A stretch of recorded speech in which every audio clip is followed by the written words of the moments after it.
Hello viewers and my dear friends. Today I am going to teach you the NCERT class 10 the grammar part of Sanskrit. Already Visargasya Lopaha, two rules already I taught earlier, and today I am going to teach you the third rule. Whatever there in syllabus which will come in your exam, out of syllabus any question will not come related to the Sandhi Vichhed. So whatever it is there, that much I am teaching to you. So that's why I wrote here Go. Go means that third rule. What the definition says, if before Visargaha A is there, try to understand.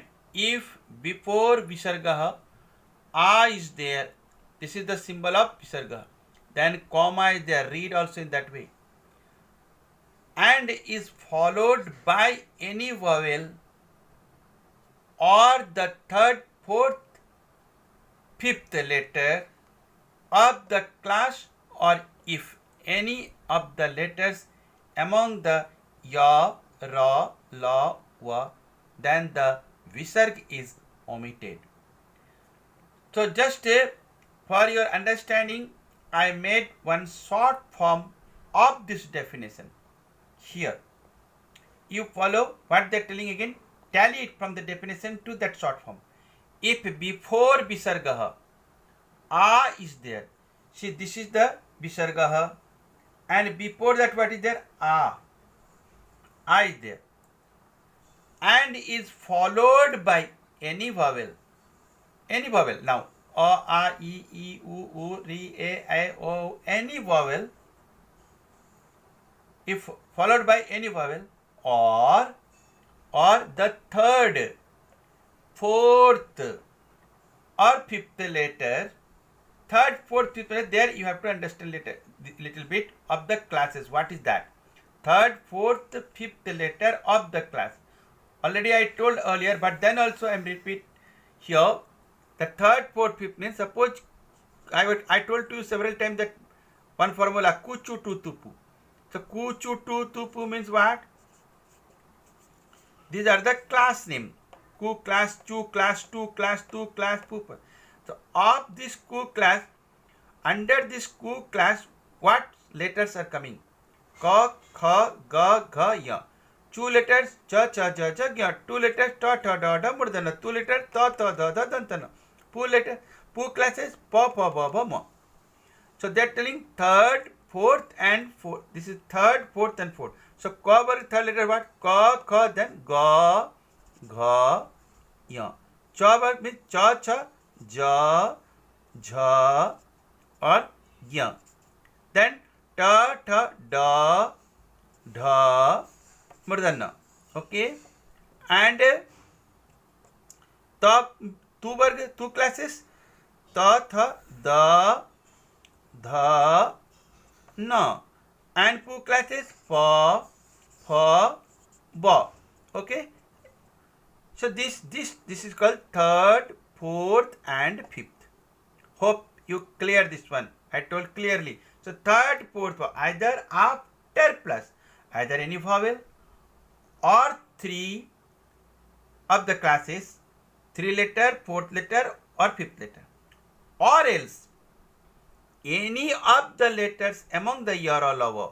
Either here ya or ra or la or va comes, then visarga omitted. Visarga won't be there.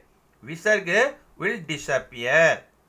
Now again try to understand through the example what they are telling. If before visarga a is coming, suppose example that here va is there. If va akar means what? Va plus a.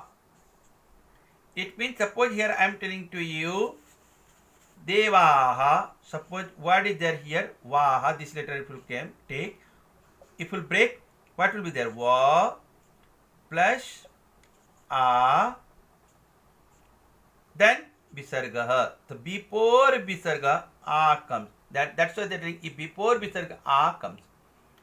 Then what they're telling? Plus means and followed by means after this plus, if this place, only this place or this place, after plus, if any vowel in the sense o, a, e, u, ri, a, o, whatever the vowels are there, if it comes here after, soon after the plus, then or 3, 4, 5 this place.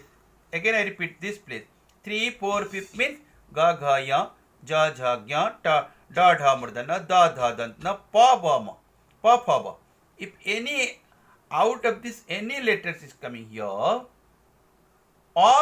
ya, ra, la, wa here, means after plus vowel or 3, 4, 5 or ya, ra, la, wa, this place, only this place, after plus. Try to understand again and again I am telling to you. Then what will be there? The consequence, the visarga is omitted.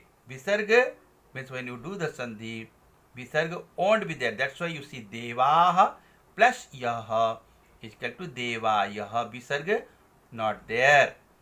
Another example again you take vataha. Suppose you are telling vataha. This taha what if you break? What is coming? Taha what if you break? What it will be? Ta plus a, then visarga. So before visarga a came, then after plus what is there? Ya, ra, la, wa came here. Any. After plus any letter, either vowel or 3, 4, 5 of the classes or ya, ra, la, wa. So here you see wa came. So wa. So these are the sandhi. What happened here? Visarga omitted.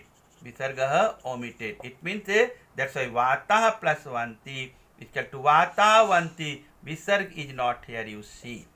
This is your visarga lopaha third rule. So before leaving these two things I have to say, you must note down in your note copy hold these things. Then first you read the definition, then just tally from the definition to short form. Again you try to understand through the example. Automatic you can understand this visarga lopa third rule. And one more request also, please, if you yet didn't subscribe my channel, please subscribe it. So in future whatever the video related to NCERT, Sanskrit class or grammar or textbook, whatever I will upload, it should be brought into your notification so you can enjoy my class. Thank you.